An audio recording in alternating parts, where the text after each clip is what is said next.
Hello friends, this is Rajni Singh and welcome to Unnati study academy. आज हम फिर से लेकर आए हैं UGC NET paper 2 Hindi literature का हम यूनिट 1 कर रहे हैं, जिसमें हमने लास्ट वीडियो में प्राचीन भारतीय आर्य भाषाएं पढ़ा था। ये वीडियो मध्यकालीन भारतीय आर्य भाषाओं के लिए है। तो वीडियो को स्टार्ट करने से पहले मैं बोलना चाहूँगी, अगर आप वीडियो को पहली बार देख रहे हैं, चैनल पर नए हैं, तो प्लीज़ आप चैनल को सब्सक्राइब करें और साथ ही बेल आइकन को ज़रूर प्रेस करें ताकि नोटिफिकेशन आपको मिलते रहें। स्टार्ट करते हैं आज की क्लास को। मध्यकालीन भारतीय आर्य भाषाएं।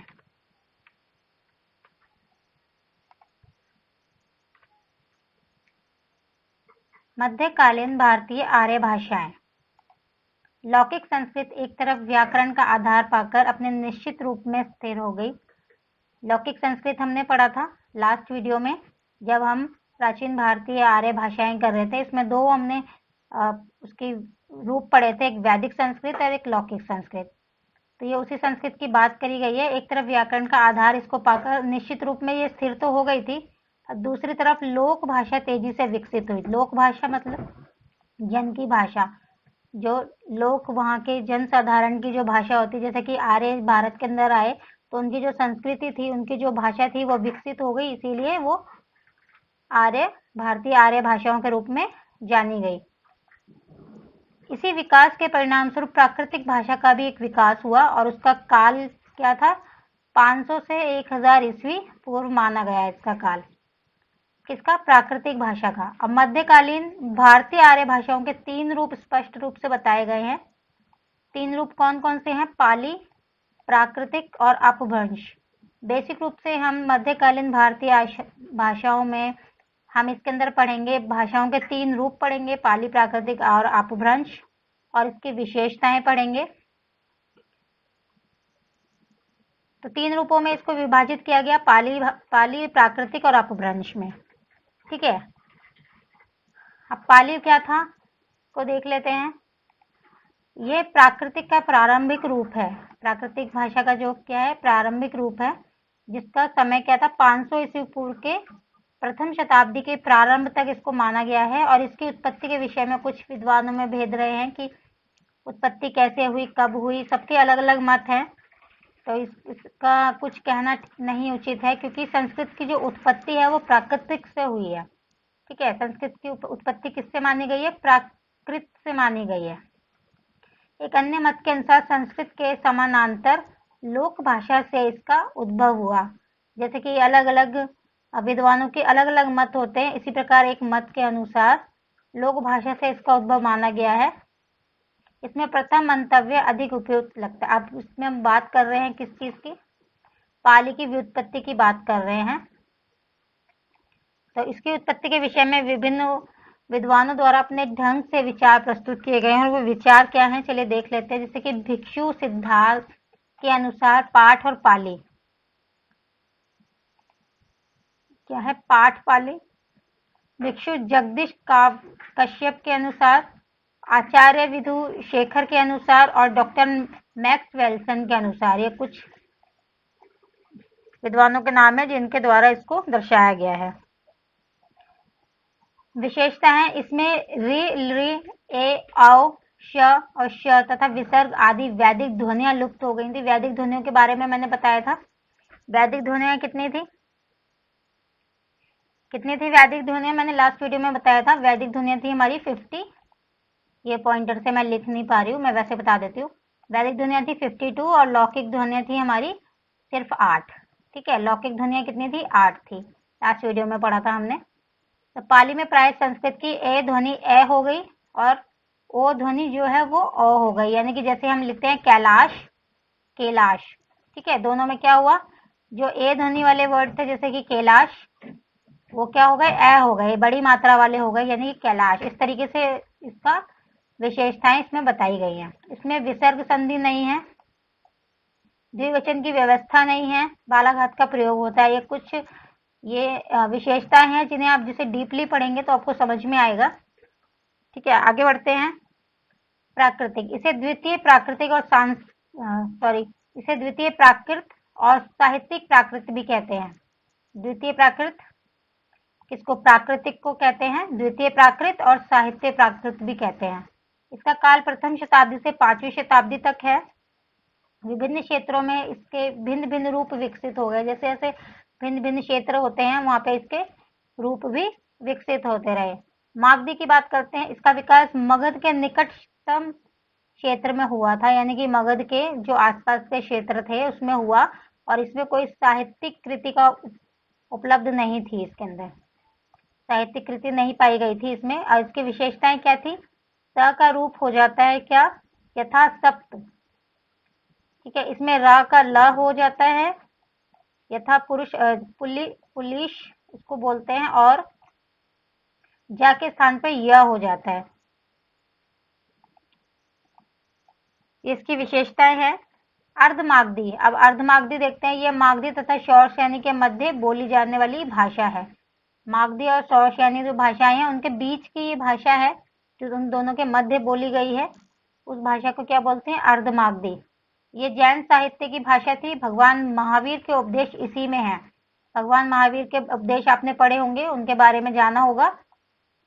तो उनकी जो भाषा है, महावीर के जो उपदेश हैं वो इसी भाषा में है। कौन सी भाषा में है? अर्धमागधी भाषा में है। अब विशेषताएं इसकी हैं। इसमें श, स और स के लिए केवल स का प्रयोग होता है। जैसे ये 3 वर्ण दिए हुए हैं, श और ये श षटकोण और स, इनके लिए सिर्फ क्या होता है? स का प्रयोग होता है बस। जैसे शावक को हम शावक लिखते हैं ना, शावक, वैसे इसको सावक ही लिखेंगे। ये इन तीनों वर्णों का जहाँ पर भी लिखित उपयोग है, जहाँ पर भी इसका उपयोग हो रहा है, उनकी जगह पे हम क्या लिखेंगे? सिर्फ स का प्रयोग करेंगे, जिस तरीके से ये इसमें बताया गया है। इसमें दंत ध्वनियां मूर्धन्य हो जाती है, जैसे कि स्थिर, कुठित। ठीक है। शौरसेनी, ये मध्य की भाषा थी। शौरसेनी क्या थी? मध्य की भाषा थी। इसका केंद्र मथुरा था, मध्य में थी ये, और केंद्र क्या था इसका? मथुरा था।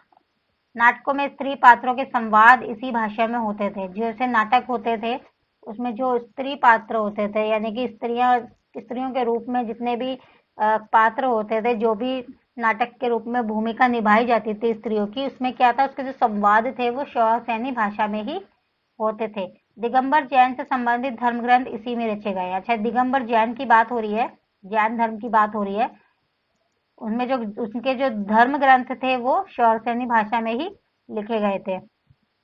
उनकी विशेषताएं क्या है? श का कख हो जाता है, जैसे कि इसमें दिया गया। ध्वनियों के बारे में बताया गया। इसमें ना ध्वनियां हो जाती थी, यथा इसमें आत्मनेपद लगभग समाप्त है, केवल परस्मैपद मिलता है।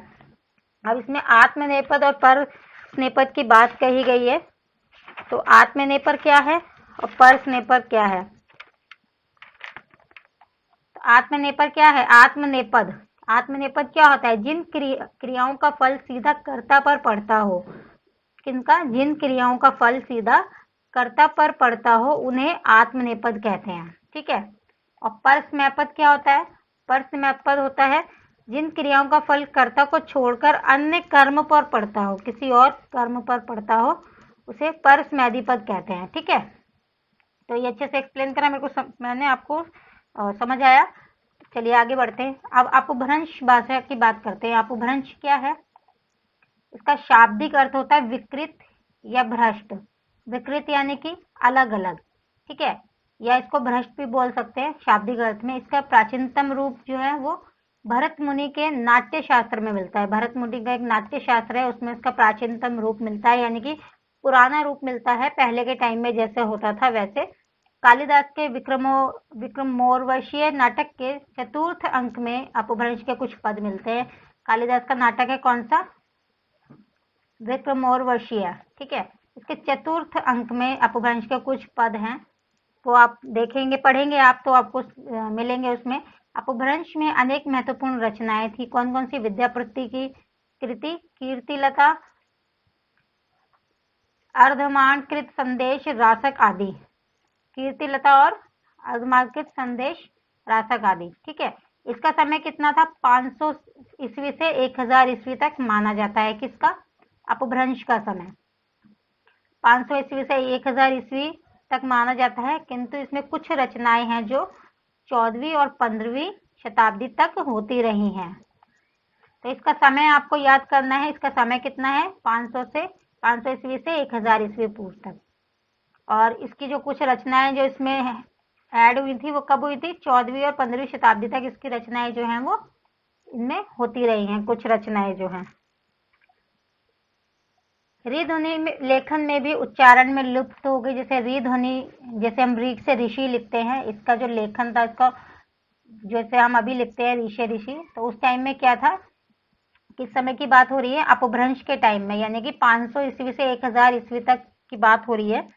उसमें क्या था कि इसका जो लेखन में था, उस लेखन में री ऋषि तो ये लिखते थे, लेकिन इसका जो उच्चारण थे, उच्चारण में वो लुप्त हो गई थी, यानी कि छिप गई थी। श और श के स्थान पर प्राय सा का प्रयोग होता था। ये मैंने अभी आपको बताया कि तीनों वर्णों की जगह पे सिर्फ सा का ही प्रयोग होता था। माँ के स्थान पर वन ध्वनि होती थी, और ये भी मैंने बताया अभी, छ क्षत्रिय के स्थान पर कख हो जाता था। ठीक है। नपुंसक लिंग और द्विवचन लुप्त हो चुके थे इसमें, और इसमें तद्भव शब्दों की बहुलता मिलती है। तद्भव शब्द कौन से होते हैं? अब दो शब्द होते हैं ना, तत्सम और तद्भव। तत्सम शब्द कौन से होते हैं और तद्भव शब्द कौन से होते हैं? अब मेरे को कमेंट बॉक्स में जरूर बताना इसको। बिल्कुल सिंपल है, सेकंड थर्ड क्लास का ये मैंने पूछा है। सेकंड थर्ड क्लास में भी होता है ये तत्सम शब्द और तद्भव शब्द। अब मुझे कमेंट बॉक्स में जरूर बताना है इसको। अगर नहीं होगा तो मैं नेक्स्ट वीडियो में आपको एक्सप्लेन कर दूंगी। तो ये थी आज की वीडियो। हमने इसमें क्या पढ़ा? मध्यकालीन भारतीय आर्य भाषाएं को मैंने इसमें एक्सप्लेन करा है, कौन कौन सी हैं, विशेषताएं कौन कौन सी हैं, और इनका समय और काल कितना था, इस वीडियो में हमने वो समझा। वीडियो इतनी ही थी। नेक्स्ट वीडियो में हम इससे आगे का करेंगे, हिंदी लिटरेचर का नेक्स्ट टॉपिक करेंगे। वीडियो आपको अच्छी लगी हो तो चैनल को लाइक शेयर एंड सब्सक्राइब जरूर करें। मिलते हैं नेक्स्ट वीडियो में, तब तक के लिए thank you and good bye.